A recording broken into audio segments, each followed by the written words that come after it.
may have done everything that can be done in the city of New Orleans. I have not thrown over 7,000 yards. You've not yet. And I won't. It's been an amazing journey. Lots of turns and surprises along the way, but all good. I don't even know where to start, in all honesty.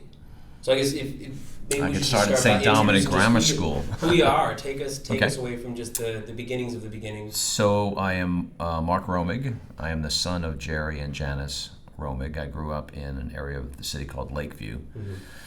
St. Dominic Parish was our hangout area along Harrison Avenue off of Canal Boulevard. The grammar school, played flag football. I ran a snowball stand. I washed cars. I cut grass. I did whatever I could do to make my allowance. Went to Brother Martin High School. Mm-hmm. My brother was there ahead of me, so I followed him. I joked that I needed to ride to school, so I had to That's go. the truth. But I love Brother Martin, great school. And then went to the University of New Orleans, where I started out wanting to be a dentist. And I met chemistry, and it did not like me.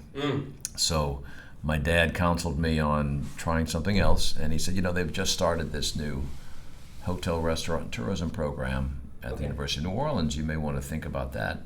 And it sort of fit my personality, that sort of the hospitality, service orientation that comes along with that business. So I jumped into that school, and I really never looked back. I worked at the Royal Orleans Hotel as an intern, did my 4 years at college, was very active in school, because in New Orleans, at the University of New Orleans, it's not it's a community campus. It's not you don't live on the campus, so you have to find things to do. So I was in a fraternity, and I ran up the ranks, was president of the chapter, and we fundraised money for St. Jude Children's Hospital, and just really got active. And my dad and my family, they've always been active in the community in volunteer ways. So it was an easy extension of that. I did that, got out into the workforce, and here I am. I graduated in 1978, and I've been in and around public affairs, public relations, hospitality for most of my career, if not all of my career. It's really fascinating to hear you talking about getting into the most nascent version of UNO's hospitality program, which now is something that's so firmly established in the city. What was hospitality when you were graduating? Yeah, well, New Orleans really over the last, say, 5 decades has really developed into a tourism destination. We were always known for our food and our history, of course, and architecture. But with the advent of the Rivergate, which is no longer here, it was the convention facility prior to the new convention facility. I see. With the advent of the Rivergate and the desire by the hospitality industry to come together and start selling itself as a destination in a more formal way, that gave rise to the New Orleans Convention and Visitors Bureau, now called New Orleans and Company, to book that facility and to bring in groups and associations to utilize New Orleans as a destination. Combined with the great food that we have, and the music and architecture and history and other cultural assets, we quickly got on the map as one of the leading convention cities. This new convention center was built around the World's Fair. That has now stretched into one of the largest convention facilities in the United States. Sure. And we also realized that we needed to do more to the product to market the city around other areas besides conventions and associations, group meetings. And so that gave a rise to this organization that I work for, the New Orleans Tourism Marketing Corporation, which initially was meant to focus on summer and the midwinter periods when conventions weren't usually coming to New Orleans. Downtimes. Right, and so that would bring more visitors in to boost occupancy and more spending. And so we were created in 1991 to do just that. And now, over the years, we've been in existence for almost 30 years. We've sort of double teamed it with the Convention and Visitors Bureau, our New Orleans and Company, to now really do this year-round marketing of the city as a destination. What's happened since then? We're over 40,000 hotel rooms. We are 140 permitted festivals. There are probably more out there that we Sure, don't know that of, are not. and great neighborhood parties. So we have a city of festivals, a city that probably does festivals better than any other city. Yes. City of music, major music events, Voodoo Fest, Jazz and Heritage, French Quarter Fest, the Zydeco. I mean, you just go on and on. And a reputation now around the world that New Orleans is a destination that has to be on everybody's list. How exciting is that for you? Well, as somebody who's seen it start with, hey, they've got... Well, I've only been part of culture. this organization for 8 years. There are many people who went before me and Sure. who are currently in the business that have done amazing things. I can think of Ed McNeil and Mel Bastig, and currently Stephen Perry runs the New Orleans and Company, and great restaurateurs that have gone through our city and have done wonderful things like the late Ella Brennan, and of course Chef Leah Chase, Yes. and Emeril Lagasse and Paul Prudhomme. So it's been a group effort. It's Yeah. a teamwork. And we still have our challenges as a city, like most cities have, whether it's crime or trash or the fact that there's a lot of disparity in our city that Yes. we have to work on. We continue to work on, but we still have a wonderful product that I think can beat any other city as far as a welcoming product. We are constantly seen as the most hospitable city. Yeah. Whether you're LGBTQ or of another makeup, you're going to be welcomed in this city. And Sure. I think that says a lot about just who we are as people. The people who come here, who live here or are from here, take on this pride that we want you to enjoy our city and be part of it, because we certainly know how to enjoy life. That's the truth. Yeah. And over the years, particularly since Hurricane Katrina, we've also tried to live by the mantra that you can live, work, and play here. You can certainly have a good time. Yes, yes, yes. And 67% of the people who come here are repeat visitors, which is a high percentage. We want you to know that you can also work here and live here, that you can get a good education. We've got great universities. Yes. We have opportunities, which we had more, but we have opportunities that are developing in all sorts of spaces, whether it's technology or new media or the medical field or education. The port is still one of the most important ports in the United States. It is. And hospitality. There's lots of opportunities for people in the hospitality industry. So how have you found, you mentioned that your dad said that he recommended that you take a look at this particular program. I think parents know their kids. What was it about your personality? Was it... Well, he knew I'd be a terrible dentist if I couldn't figure out H and O coming together to make water, right? Yeah. So I think Mom had one of those long talks like, what are we going to do with our son here? That's it. He's not going to be a dentist. We know what he likes. He likes to help, entertain, and he's got an outward expression of our personality that Sure. might fit. And he just, he worked down on the French Quarter at WDSU TV, so he worked right next door to the Royal Orleans Hotel for almost 20 years. So he worked within the hospitality area of the French Quarter. So I think he knew the type of personality it takes to participate in that industry. And so I think he just had the premonition that might be the right thing that I need to do. Parental insight. Yeah. So you get into hospitality, and what was that experience like as a young person in the city working in hospitality? Yeah. Because what my experience in the city has been, in the short time I've been here, only 8 years, is that there are these really profoundly high quality industries in the city that seem to run almost parallel to each other. So we have this massive port that you mentioned, but nobody would guess that this is one of the premier ports in the U.S., or that we're moving so much tonnage. Yeah. And the kind of initiatives that are coming through. You have something like the medical center, this beautiful new stretch of, I don't know how many thousands upon thousands of acreage, where we now have some of the top medical facilities in the country that are growing. And it's easy to run parallel, and hospitality too is something Well, hospitality is a service industry, so you need, for someone to come see the port and do work at the port, or someone to come and have to attend an issue at the hospital, whether, medical tourism is huge. People who actually come here now to the VA hospital or to the University Medical Center or Tulane. and they're treated, and their families come here, and so that all of a sudden the hospitality industry becomes their, it's keeping them safe and keeping them comfortable and fed, and so we're here to serve. That's the basic premise of hospitality, so that you can enjoy the city and hopefully leave with a good memory, and then come back, right? Yeah. But if for someone to move here, they have to visit first, right? You're not going to move to a city without even seeing it, right? So we like to say that if we can put out the red carpet for everyone, they're going to have a good feeling about the city, and they would consider this as a potential place to live, work, and play. There's an opportunity, I think, in the industry for anybody who likes to be in that frame of mind to serve. And is that kind of how you see your role, really, as the welcome table for the city broadly? Is it less about trying to define what the city is, and it's more about you can't define the city. The city defines itself, right? You've got so many different aspects and so many different cultures coming together. We don't need to make this up. It happens on a regular basis.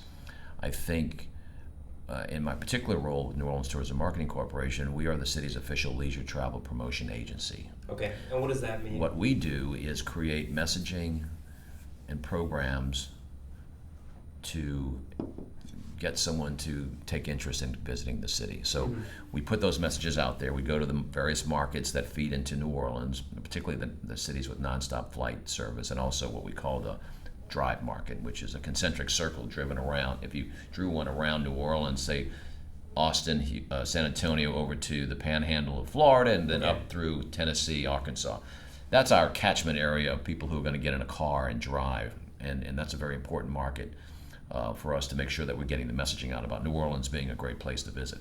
And then we look and we work with the airport to find markets like LA and Charlotte and New York and Atlanta, Chicago, St. Louis that have direct service to New Orleans, and we really concentrate television in those markets.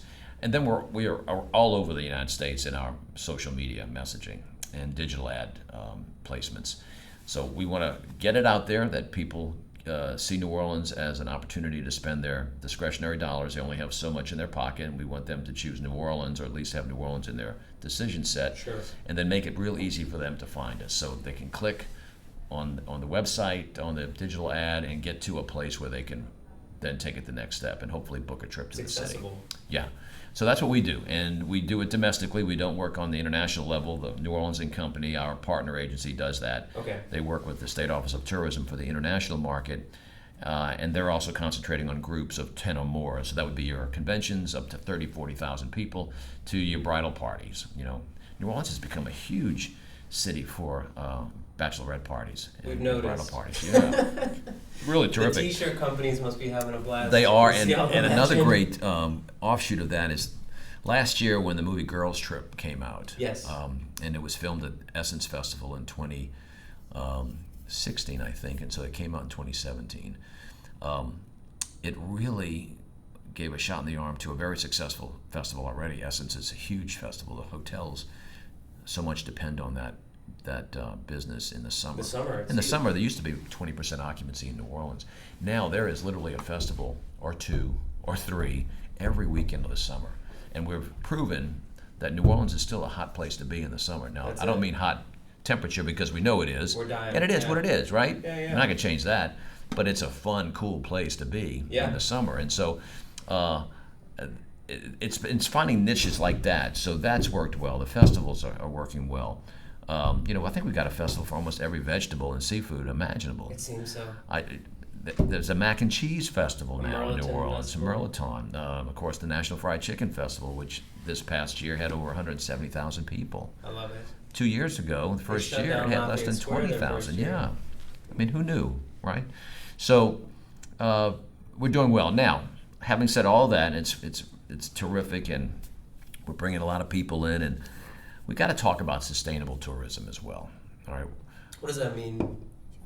Sustainable tourism is, you could call it responsible tourism, and it touches a lot of things. It touches whether or not people who live here feel like they can be part of the tourism economy. we've got so many great small and diverse businesses in the city that need to be given a chance to participate. And so one of the things that we've recently moved around in and tried to help is ensuring that what we do when we market the city, we're involving as many people as possible so that people feel like they're part of what we do, and they are part of what we do. Sustainable tourism is also the old adage, if a city works for its citizens, is a city that visitors will want to visit. Yes. So let's take the French Quarter, for instance. It's a place where people play. It's a place where people live, and it's a place where people work. So let's make it livable and workable for people who make their livelihood there. And if it's a clean French Quarter, and if it's a safe French Quarter, and if it's well lit, and the signage and the sidewalks are working, and it's working for its residents and people who own businesses, then visitors are going to want to spend their money there. Yeah. And if it doesn't, the opposite will happen. Yes. And so sustainable from that standpoint. And also sustainable in the messaging that we put out there. French Quarter has been around for literally 300 years, right? In one form or fashion. It's a treasured asset. It's something that we have to take care of it. And when we want people who come here, we want them to help us take care of our cultural assets. We want culture seekers to visit the city of New Orleans. We don't want culture disruptors. We want people who respect our culture. We don't want people who come in here and not tip or not care and give proper respect to musicians and the Black Mardi Gras Indian tribes. And we want people who are part of the vibrancy and help us sustain this culture. How do we do that? We have to think really hard about what that messaging looks like, because you don't want to be out there disinviting people to New Orleans. At the same time, you want to make sure that you're hitting on the people who are probably what we call the appropriate visitor, the visitor who's going to respect us and respect our culture. Now, that same message can also be given to a lot of residents. I think about what Bourbon Street looks like sometimes, and we've got some wonderful retailers and hoteliers and restaurateurs along Bourbon Street who really deserve to have a street that works for them too. And I know recently we've been through some construction, and those caused quite a bit of stress. Yeah, and those streets as they're being finished are really good, and they're draining better and so forth. Yes. We have to keep on top of that, and whether it's ensuring through the trash collector that they're doing the right thing, and spraying the streets and the sidewalks, and there are things that we can do. And it's just not the French Quarter, though that does produce a lot of tax revenue for not only the city but the state of Louisiana, but all parts of the city. I live in the city, and I want my neighborhood also to be taken care of. Represented. So, I think we've got a good attitude. I think the mayor's got a great attitude about this, and she's approaching it in a very intentional way to get this done. It seems so. So what is it that you get so excited running through the Rolodex of the festivals and the opportunities? It's very clear that you have both the profound passion for just this place and just the depth of what the city has to offer, but also the diplomacy to know how to navigate it in a way that's accessible and tries to keep as many doors open as possible so that everyone can play along. Have you always been so obsessed with the city? Was there ever a point where you're like, man, I need to get out of here? I'm definitely a glass halfway. That's it. Right? And it's going to be the halfway that's going to be most positive. And yeah, we have our issues, but if you lose heart and you lose faith, where does that get you? Yeah. I don't want to walk around with the sad sack and just be wah, wah, wah, right? Yeah. Debbie Downer, I think they call that. No. But I also wake up each and every morning knowing that we got a new adventure here. Every day is going to be different. I'm going to meet some exciting people. I may meet some people who are going to change my life as well, and I jump into the day that way. But I get that from my parents and my grandparents. My family are very optimistic about life in general, whether it's the family or what we're going to do that weekend on that vacation, or just wanting to be of service and help people. So it's just in my DNA. My parents took in 23 foster babies as we grew up, so we always saw them reaching out and bringing a child into the house, whether it was for 1 month or 9 months. We seemed like after my parents had lost 2 children at birth, there was a successive number of kids that were coming through because they love children and they always wanted to make sure that they could do something to take care of someone in need. So we had that sort of drilled into us at an early age that, you know, you need to reach outside of yourself and try to help someone else. And so you can look at all my brother and all my sisters, my mom. I mean, that's been how we've accepted just it the and family gone with culture. life. Yeah. Now, are they born and bred New Orleanians? Can you track it back? My parents, Dad's dad came down the river from Cincinnati area. Okay. Mom's parents, Irish and Canadian French descendancy, and I think maybe 2 or 3 generations back, at least 3 generations back. But my parents were both born here. My brother and my sisters were all born here. I have one sister lives in Croatia now. No It's kidding. an interesting trip we took this past summer with my mom. My dad passed away in 2015, but mom she's a traveler, and so we took her to Croatia to see Ellen and her kids and family. We had a great time. But we're all pretty much here. We're all big Saints fans, so we're not going to go too far away from the Mercedes-Benz Superdome. That's it. Mm-hmm. Now you also have Saints work that you do on the regular. 10 days out of the year, and more than that when we go to playoffs. What is this all about? Well, Saints sort of have been in the family for a long time. This is our 50th year that we have had Saints in the family. Started in 1969 when my dad was asked to be the Saints announcer at Tulane Stadium, the old Tulane Stadium. That was the 3rd year of the Saints organization. Dad was doing the announcing for Tulane football. Okay. And so because they needed to make a change, they asked Dad would he come back on Sunday and do the games on Sunday for the Saints. So he started back in 69 and did 446 consecutive games. He never missed a Saints game, even during the Katrina years when the Saints played their games away because there wasn't the dome, but they played their home games away. Sure. Dad went with them and was the stadium announcer for those away home games, so they had the voice that they were used to. Yeah. So he took it 44 years, and in 2013, at the end of the preseason, he passed the mic on to me, and I've been doing it ever since the regular season of 2013. What was that feeling like? Of course, I can't even button his shirt. He's the man. He was the man. It was his. He's a great guy. I mean, he did it. So, I think what happened in the Saints thinking is that I did sound a little bit like my dad. We both have the deviated septum, so we have that nasal quality. And I had done some, voice work around town, Sure. auctioneering work, MC work, and the Saints approached us and said, "Hey, would you like to talk to my dad?" And said, "What do you think about this?" And he said, "That'd be perfect." So I remember that first game, nervous as you know what. But as soon as I got into it, Dad had coached me, look, just be yourself. Mom was saying on the other side, "You better sound like your father." But we did it, and for the first couple of games, he gave me some pointers and how to calm down and breathe slowly and things like that. But this is my 6th year in the 2018 season, so it's an exciting year. And so how many far. games? What's the game count? Well, I'm not really counting the games, but if I did 446 games or 44 years, I'd be Sure. 110 years old when I finish. I don't think I'll be 100. I don't think I'll be going 44 years like my dad.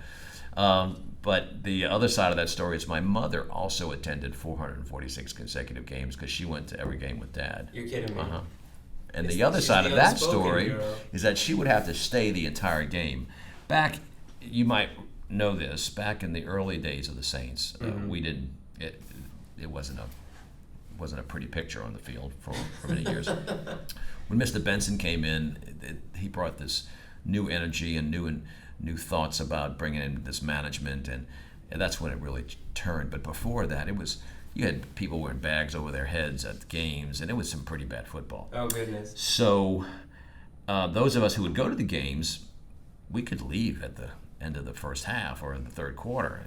But Mom had to stay the whole time with Dad and had to suffer through all that. Oh, my goodness. So I joke with people, I said first call I received after this news was coming out that I was going to sit in the seat that Dad had for those years was from my mom, and she said, "Now you know, Mark, you have to stay the whole game now." I said, "Yes, ma'am, I know, I know." Fortunately, it's a pleasure. So, but it's been great. My sister Mary Beth spots for me, Wonderful. so she's helping me understand what's happening on the field because things are happening very quick. And you just have to receive it and And get it in and out because the NFL has certain rules about when you can speak and when you can. And then I have another spotter who takes the defense. So Mary Beth is doing the offense. Tony Melito's got the defense.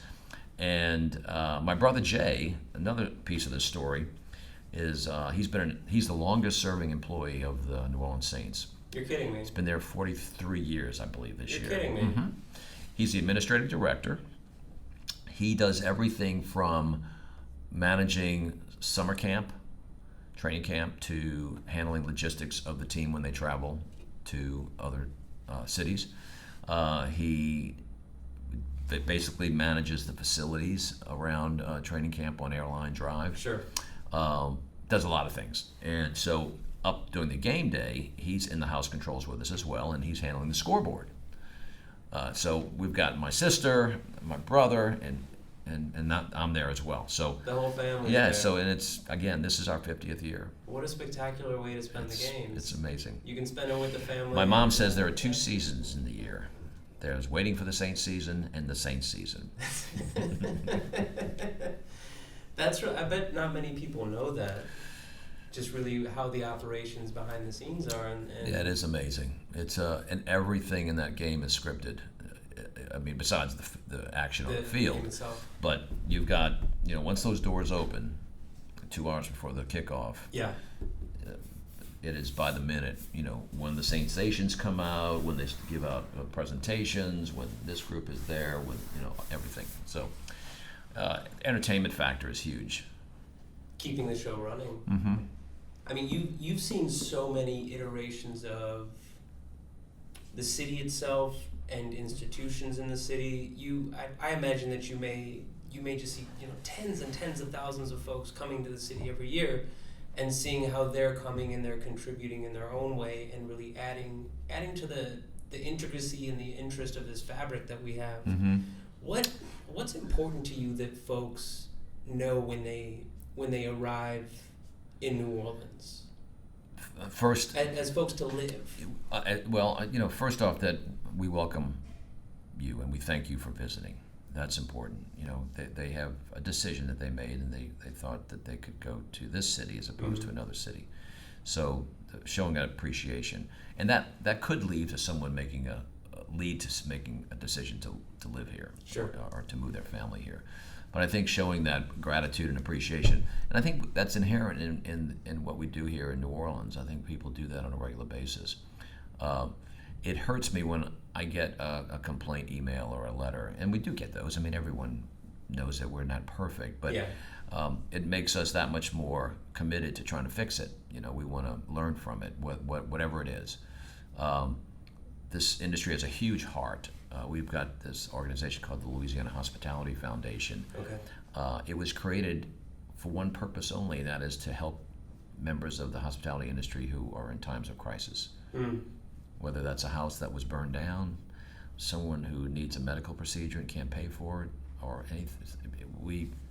This group of men and women have come together to be there as sort of a stopgap emergency for issues. And we don't have all the funds in the world to do everything we can do, but it's important for us to kind of show that we understand and we're gonna be there. And I think that kind of runs through a lot of the thinking in the industry. It's that community support piece. Mm-hmm. So, being grateful for people who come to New Orleans, I have a high level of expectation that they're going to treat our culture appropriately, cultural assets appropriately, and to always make sure that we're dressed up enough to welcome and that they'll come back. Sure. And when folks do make the move, are there pro tips? Are there things that, like, to get involved? If there was just one thing you could say to everyone who has just signed their lease in the city, what would that be? it's somewhat selfish on my part, but I would say find an organization to serve. You probably sign that lease. You're in a neighborhood. You're going to get used to that neighborhood. What's the offerings around there? Who your neighbors are. You're going to how to get to work, how to get back. Perhaps if you're in an organized religion of some sort, you will find that place of service or worship. But I would say try to find some time to give back to the community, because we so much need good volunteers and new thinking. And that helps that person, I think, engage in the community that much more. They'll give them a jump start on meeting people and do something that's your passion, obviously, as well. Have we always been a city that has had this robust nonprofit ecosystem? And maybe not even through formal nonprofit, but through be them like social aid and pleasure clubs or other ways of affiliating. This seems like a city that always has. Everyone wants to start a club or a crew or some way to help. Well, notice how do a lot of it's built around the social side, right? So people coming together, and whether it's cultures coming together because they are of like mind or a like body, or there's an issue like education reform or levy reform, people coming together to get things done, because government can't do everything, and yet we have to have things happening. So I think a lot of it has been by need.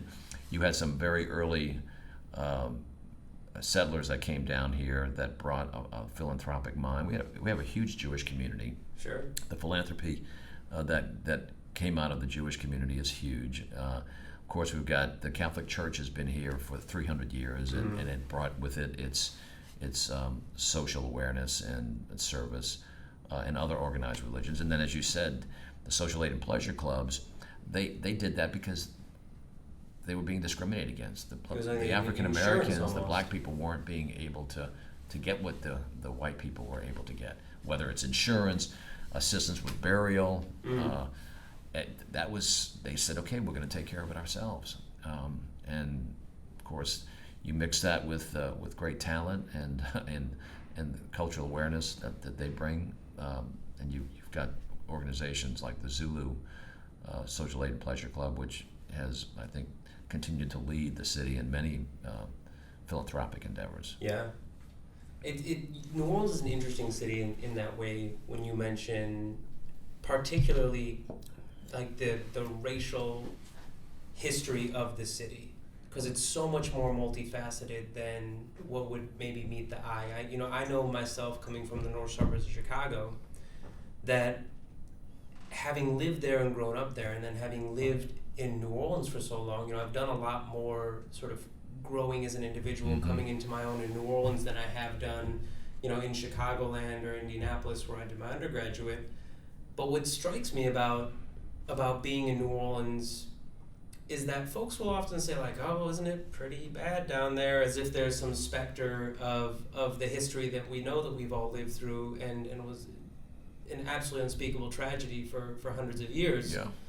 But it's always seemed to me that in New Orleans there has been vast opportunities in ways that don't exist in other cities. Well, I think because of some kind of community. Yeah, I think the fact that we are a port city and we were founded on a welcoming attitude. When Bienville founded the city, he founded this city technically for the French, but there were indigenous people living here for thousands of years, and so there was a mixture of cultures immediately as it relates to just new people coming in and meeting people who had been here for years and years and years. And over the years, they worked together. Unfortunately, we were the slave trade capital of North America, and so many people were brought here not by their own freedom. And what occurred through that process was a development of a very strong culture of people who want to help each other out. And then you had the mixture of Germans and Irish, and of course, the Vietnam War, the Vietnamese came over. So you've got this great mixture of cultures that have created this gumbo.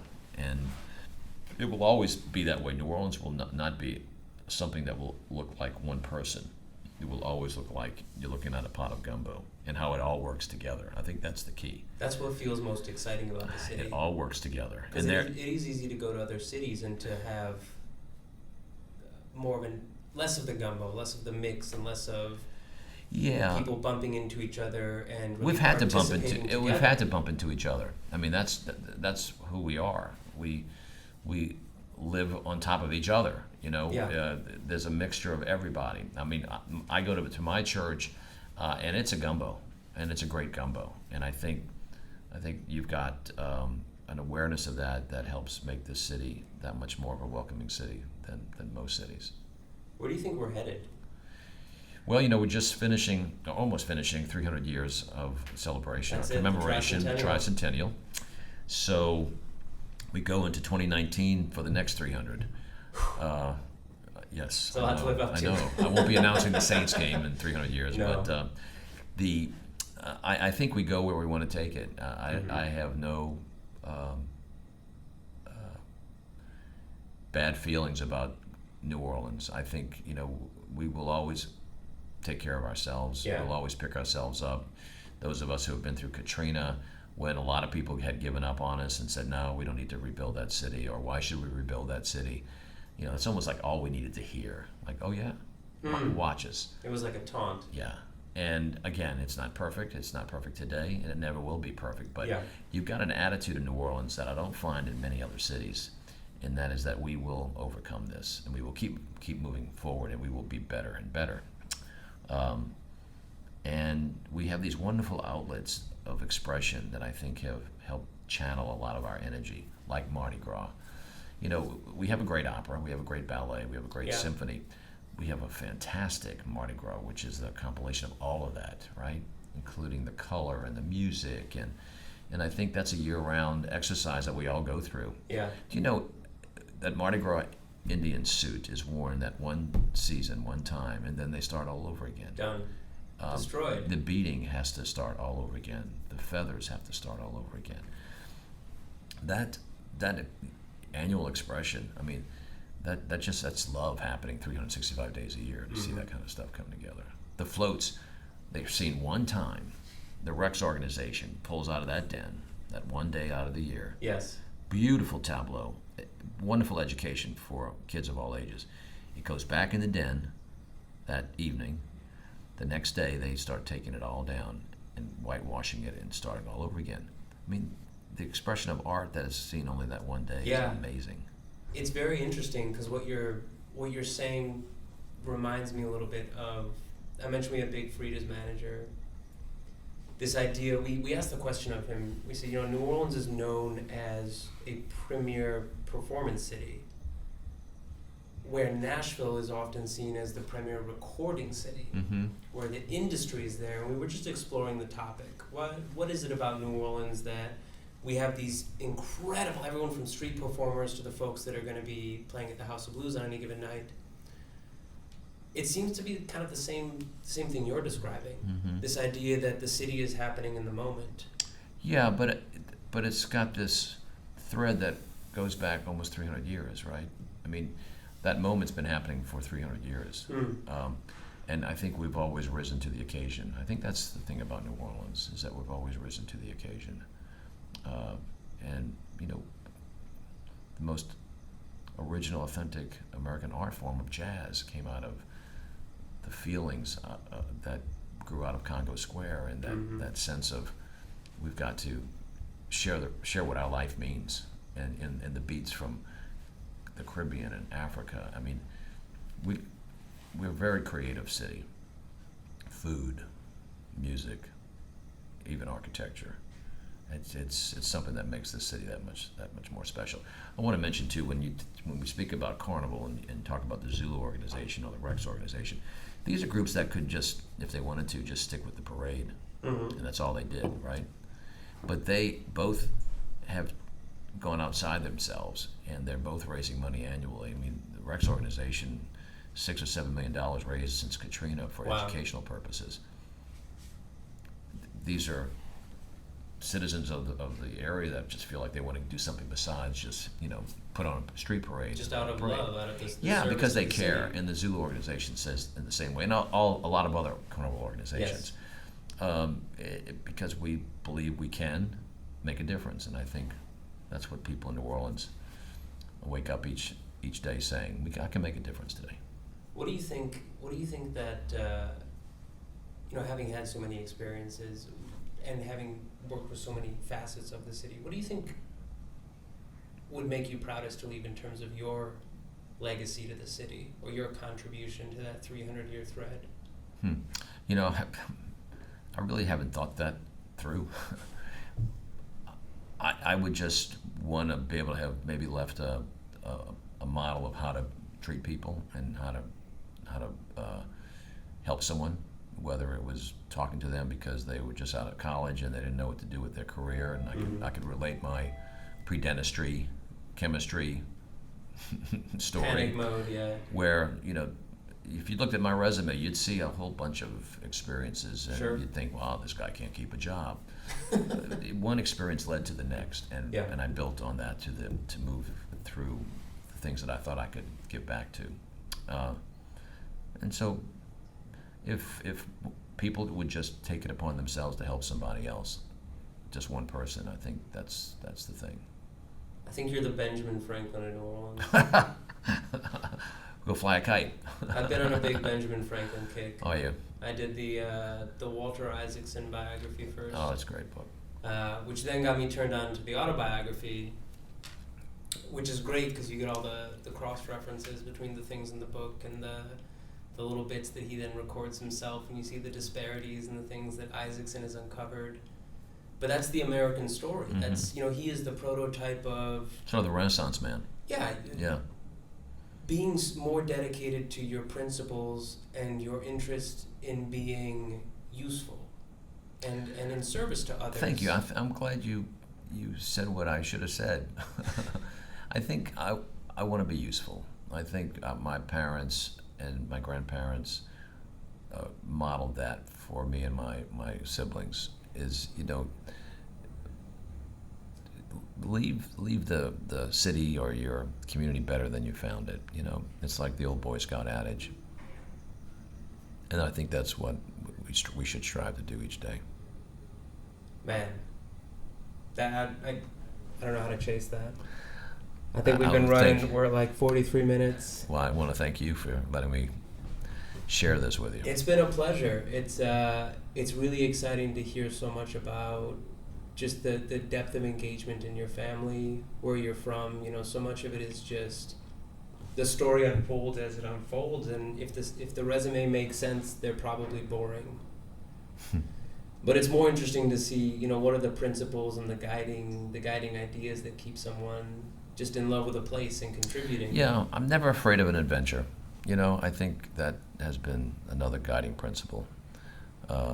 Just step out and do it. This is the city for it. Mm-hmm. Oh, well, thank you so much for the time. It's been great. I know you're a busy man. You're the man about town. You've got coming from many events. You have many events yet to go to. We can't thank you enough. Thanks for taking the time. Can I end this by saying, go Saints? That's it. Thanks. Thank you.